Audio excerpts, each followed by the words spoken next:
Hey everybody, how are you? This is Jim at the Pain PT. Hope you guys are doing well today. And today we're going to talk about, do you know how to work with each emotion? Do you know how to work with each emotion that's coming up in yourself? And remember, we've been talking a lot about how emotions are feelings, emotions are physiological sensations, and they're symptoms. Symptoms are also feelings. So this is where there's an overlap in the body where we can be feeling what we think is a symptom, but it's actually an emotion. Or an emotion is producing or influencing the symptom. And the idea here is that we learn to be able to identify, acknowledge, and work with each emotional category. Now, I'm going to be doing this more and more in an upcoming class we're going to be offering each month called Emotional Awareness and Expression Therapy. And a lot of this has come from the work of Dr. Schubiner and Mark Lumley in Michigan. They've done some studies on this showing that it's very effective for chronic pain, fibromyalgia, other chronic conditions in the body. So I'm going to be going through this in our groups. If you guys are interested in joining, we'll be starting a group next Monday, February 6th for the month of February. So if you guys are interested, let me know. Go to my website, thepainpt.com. You can fill out a request form and I'll send you an invoice for the course. I think you guys will really enjoy it. You'll get a deep dive into each of the primary categories of emotion and how to work with them, how they relate to your symptoms.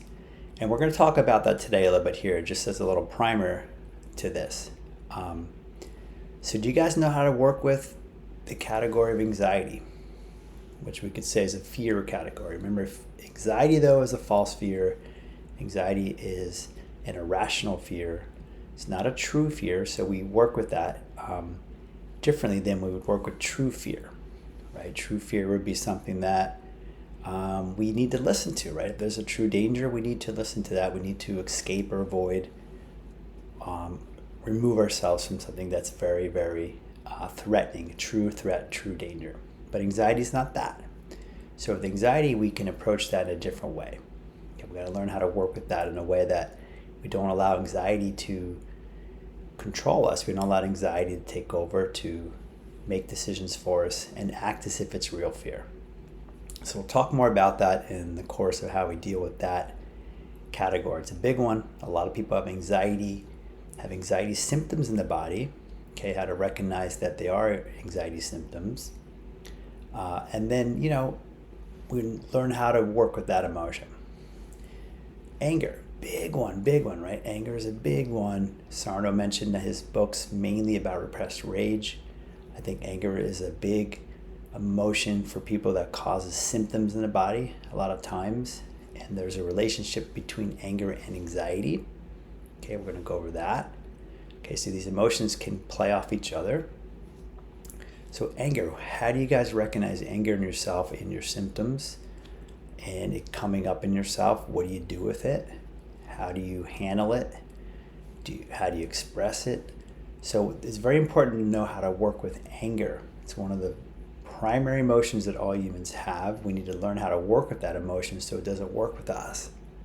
Okay, all these emotions, guys, if you don't work with them, know how to handle them, regulate them, express them, they're controlling you. Okay, they could be hijacking you. We don't want that. No emotion should control you, take over you, overwhelm you, hijack you. That's the whole purpose of learning how to work with these emotions through these symptoms, is so that you know what to do. You know how to work more and more with these emotions. Then we get to sadness, that category. Okay, so we fear, which is anxiety most of the time, anger, and then the sadness category. Now, the sadness category incorporates a bunch of subsets of feelings, not just grief and loss of true sadness, but it can also incorporate guilt, excessive guilt, shame. Okay, it can come and it can be related to anger again. So again, another relationship where these emotions ping off each other. Okay, depression, let's say, for example, the depression type feeling can come from anger that you put into yourself, causes you to be depressed, causes you to create shame.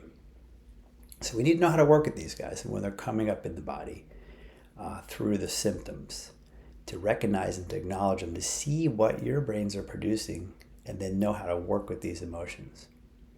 So guys, we're going to be going through this emotional awareness and expression therapy.